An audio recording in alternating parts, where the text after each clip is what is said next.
Hi everyone, Lidvin here from Libakan. In this latest video, we're going to show you what happened at Libakan Haven over the last 2 weeks.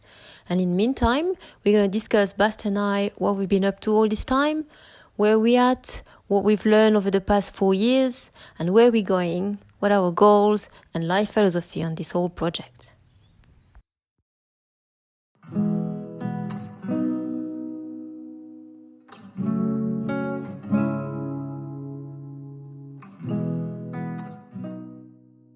Yeah, so this video is what happened at Libakan over the last 2 weeks. We just want to display a little bit the immensity of the slow labor that is required to get our forest back under control after 4 years of proper, uneven, unfocused, and really badly targeted effort. Anyway, not to do a video on beating ourselves up or anything, because at the end of the day, it got us to the direction we want to be, and we have a much better focus, and that's great. So what have we been up to all this time? Life's been busy, we haven't posted video in a while, but to be honest, we have also been doubting ourselves. We've been unsure of the path we have chosen for the last 4 years, given the hard work and given all the failed sort of projects, and even feeling a bit disheartened, overwhelmed, and very chaotic in our project. For instance, here we can see Lidvin tearing apart the veggie garden, pulling the posts, pulling the fences, which took a lot of effort to put in and taking a lot of efforts now to pull out. And we haven't really been able to grow anything in this veggie garden. We made mistakes around the location of the veggie garden, too far from the house, around the water needed, we didn't have enough water supply, etc., etc. What else? And just basically we didn't feel like going all the way because it's quite far, having to walk. I mean, we actually had some parsley there and we had to walk for ages to go and get some parsley just to cook a little something. It was just not the right spot. We thought it was the right spot because there was some space apart from the trees, but that was all. So now it's the principle, one of the main principles of permaculture is just to have your veggie garden where you can see it. So we're actually transferring in a different method. We're using a Hugelkultur method now, and we're going to have it right in front of our bedroom so we can see what's going on. But now that we teared apart that failed veggie garden, we now have a beautiful, large, open space available for any new creative projects. We have a lot of trees, so this is an area where there is no trees. So it's quite exceptional. So we're quite excited to use it somehow. So if we're going to be successful with this lifestyle and the various projects we're getting on, I think we have to come to terms with the certain realities that surround us. I mean, the facts are that we have young kids, we have friends, but we don't have family around to take care of our kids, so we pretty much have them all the time with us. We have a mortgage to pay. I have a full-time job. It is a corporate job, so it's basically a 9 to 5. And we are city people that are interested in alternative lifestyle. But in the end of the day, we are handy, but we have limited skills and limited knowledge when it comes to off-grid lifestyles. But all of that considered, I think we don't want to go back to a city life, and I'm more than happy to try to keep at it until we are successful. Yeah, for sure. I mean, it's hard to come apart with the space and the peace and the quiet around us. You know, it's just, I just can't see myself any differently now, unfortunately. And talking about skills, we have to use a lot of creativity to get the work done. We don't actually have any, heavy machinery tools. So, for instance, we're trying to get those poles out, and I tried to do it by hand, and I did manage to get a few, but it was a lot of work, and some of them I just couldn't do it anyway. But luckily, Bastien came up with a very ingenious solution with a winch, and it was a lot easier. So what is leading us to really take back control of our forest is a decision in common agreement to a realistic, firm and clear 1-year plan for Libakan. It evolved from a deep personal reflection and goal setting. Didn't happen overnight. It was findings through thinking grounding space in nature and physical health. But most of all, we are just both fully committed to this fairly short-term direction, and that feels quite tangible and manageable, and really quite happy about it. So getting our forest back under control is primarily getting on top of unwanted weeds, whether being shrubs, medium or large trees. It's a massive job. It's very labor intensive, and it is pretty much done all by our 4 hands. So it consists on pulling out, cutting, pulling the roots out, dragging the tree one by one and put them in the burning pile. Got to process all the fallen trees. There's loads of fallen trees. It's a big forest. So yeah, that's what I'm doing in this video, starting by the shrubs.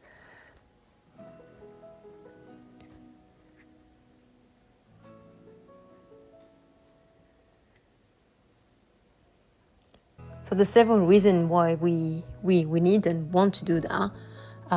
It's primarily for aestheticisms and make a better use of the space and create something nice that we want to see.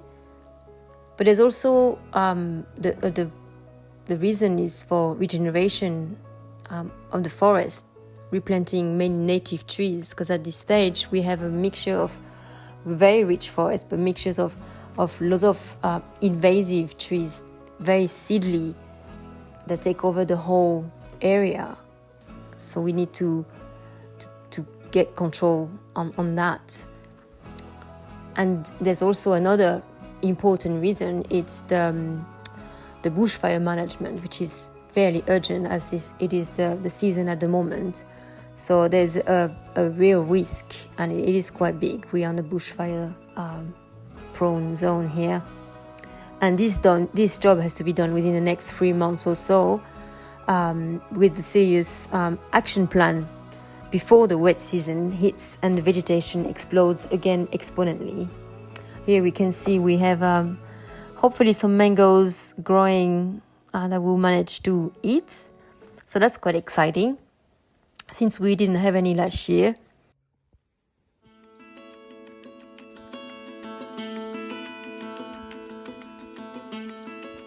Yeah, the kids are obviously always around us, trying to stay busy and find, but they do actually find beauty in nature, to be honest, making the most of this interesting and challenging lifestyle in the wilderness that we chose for them, with always fun and enthusiasm. But they do also complain about the fact that we don't play with them much, do they? TV time. So, it's all about managing that. But they're happy to be there.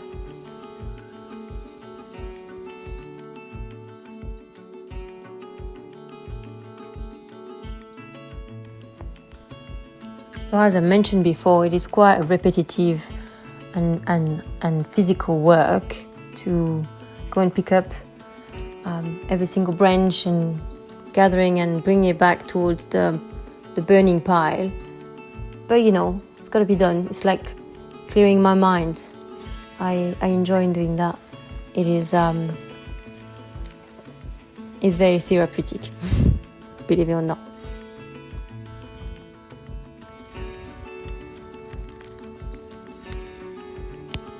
So, what have we learned so far from the past 4 years? Well, for one, living a remote off-grid self-sufficient lifestyle is a life of labor, of hard physical work, and mostly delayed gratification.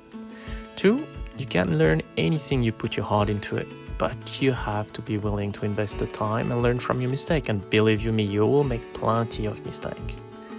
3, when you own and are surrounded by a forest, it is essential and safer, given bushfire dangers, to continuously work at keeping it tidy. Looking after it becomes part of your routine. 4, quick fix and short-term gratification is a brain lure. Of course, we have a natural tendency to avoid effortful and uncomfortable tasks for quick, immediate results. But if not done the right way, things will eventually have to be redone. So we are learning to take our time, to take a step back and acknowledge the rhythm of nature around us and consider that in our progress. 4, often seek and question the balance in your life. Too much work and you burn out.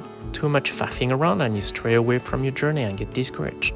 For us, that means making sure we spend some fun time with the kids, that we go often to the beach, and that we invite our friends around for a nice meal and a laugh.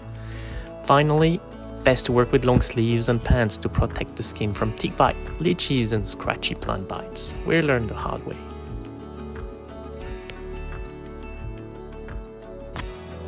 So to summarize, it has taken 4 years almost to realize what is, what can be, and the choice presenting itself, just plainly and simply. So yes, we are having a reality check, like a proper one. But we are also learning about resilience and the value of work, effort, and perseverance, whilst at the same time the importance of constantly reassessing and questioning ourselves. We initially chose this lifestyle particularly to reconnect with nature and the true value of life. But in reality, as well as reconnecting with nature rhythm, we are reconnecting with ourselves, our true nature, whether being good or improvements, and our real aspiration for life in the bigger scale. So this renewed energy and heavy focus on clearing arises from a special secret project we have in mind for Libakan, giving us new hope and direction for the close future.